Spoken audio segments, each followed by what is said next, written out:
موجودہ دور میں ہم دین اور دنیا کو کیسے ساتھ لے کر چلیں؟ ایک مسلمان کے لیے دین کا کتنا علم سیکھنا ضروری ہے؟ اتنا علم سیکھنا ضروری ہے میرے بھائی جس سے 24 گھنٹے کی زندگی گزرے۔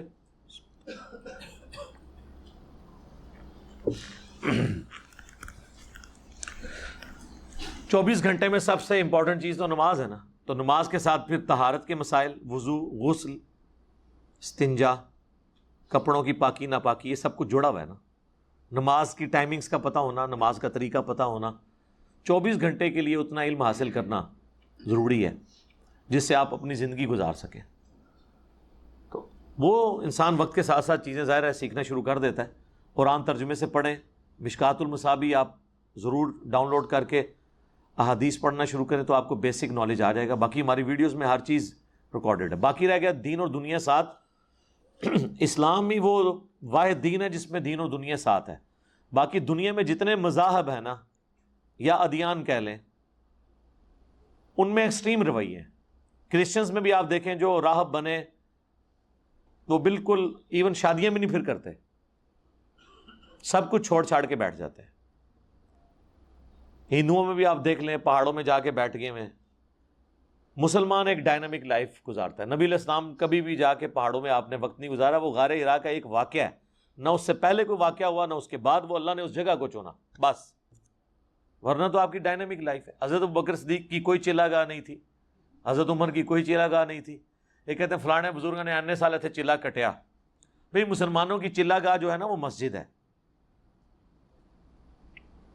بخاری مسلم دونوں میں 7 لوگوں کو اللہ کے عرش کا سایہ ملے گا، ان میں سے ایک وہ شخص ہے جس کا دل مسجد میں اٹکا رہے ہر وقت۔ تو مسلمانوں کی چلا گاہ مسجد ہے، مسلمانوں کی راہبانیت مسجد میں بیٹھنا ہے، یا اس کے بعد کوئی چیز ہے تو اللہ کی راہ میں قتال کرنا ہے، جہاد کرنا۔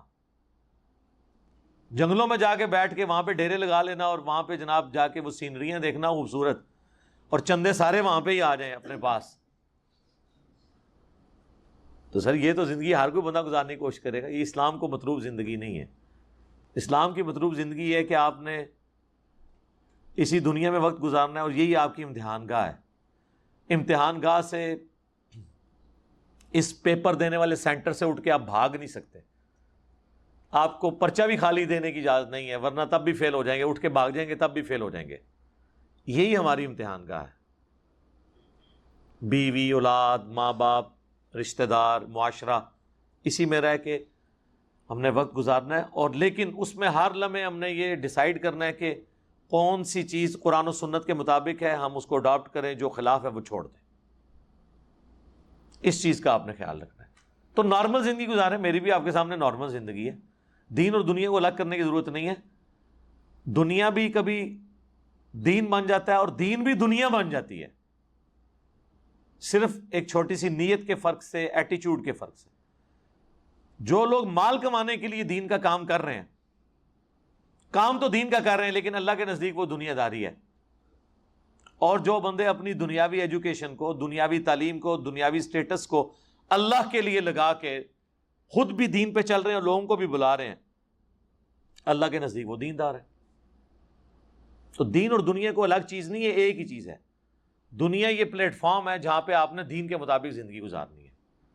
یہ اسی طریقے سے ہے کہ جی ہم کشتی کو اور پانی کو کیسے ساتھ ساتھ لے کے چل سکتے ہیں۔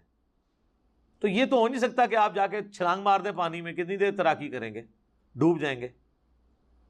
اور یہ بھی نہیں ہو سکتا کہ آپ کشتی کو نکال لیں اور کسی جزیرے پہ لگا دیں تو آپ اپنی منزل تک بھی نہیں پہنچ سکتے۔ تو یہ پانی، یہ دنیا ہے، وہ کشتی، وہ دین کی کشتی ہے جو اس پانی کے اوپر ہی چلے گی، لیکن اس پانی کو کشتی کے اندر نہیں داخل ہونے دینا، ورنہ کشتی ڈوب جائے گی۔ پانی کو آپ غائب نہیں کر سکتے، ورنہ کسی جزیرے پہ جا کے بیٹھ جائیں گے، منزل تک پہنچ نہیں سکتے۔